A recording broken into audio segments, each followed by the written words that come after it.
ఈటెల రాజేందర్ యొక్క మాటలకి ఆయన మాట్లాడిన మాటలకు కౌంటర్.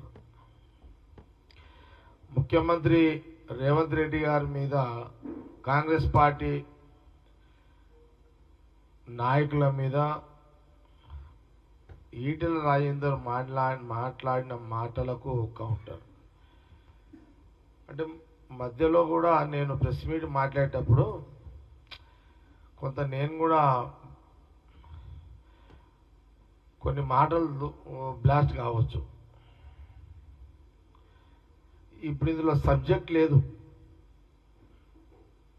నేను ప్రెస్ మీట్ తిట్ల కోసమే పెట్టినా. ఇప్పుడు యాక్చువల్గా ఈటెల రాజేందర్ మీద తిట్టడానికే పెట్టిన, సబ్జెక్ట్ లేదు ఏమి ఇందులో.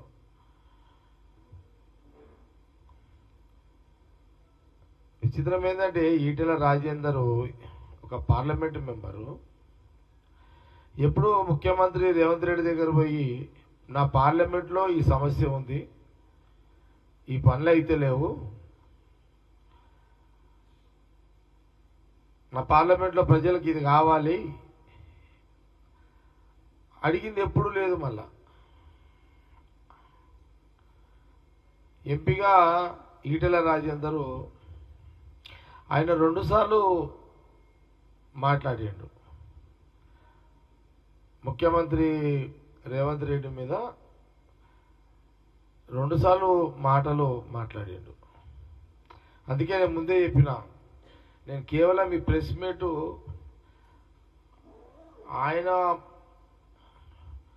ఏదైతే భాష వాడిండో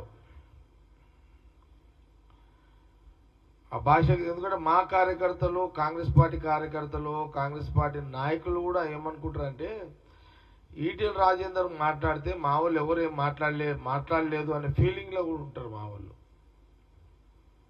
నేనేమని తిట్టాలి అనేది ఇప్పుడు లెంకుతున్నా నేను ఇప్పుడు ఈటెల రాజేందర్.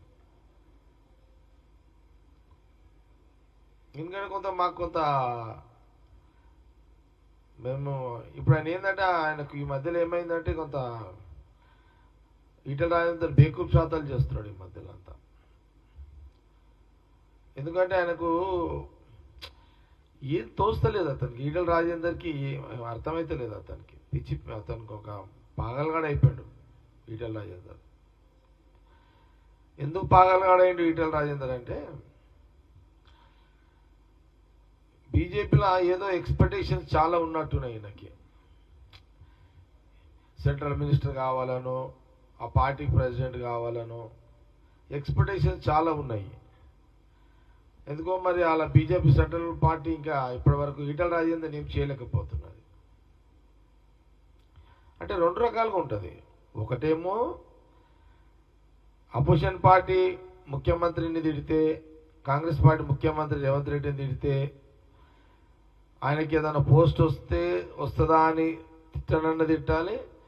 లేకపోతే ఆయనకి ఏం రాకపోయేసరికి పాగలగాడిగా అయిపోయి ఇట్లా నోటికి ఏది వస్తుంది మాట్లాడుతున్నట్టుగానే కనబడుతున్నది. 2 రకాలు కనబడుతున్నది. నువ్వు 2 సార్లు నోరు జారినావు ఈటెల రాజేందర్. నా కొడుకు ఏంద్ర అది? ఏం మాటలు అవి?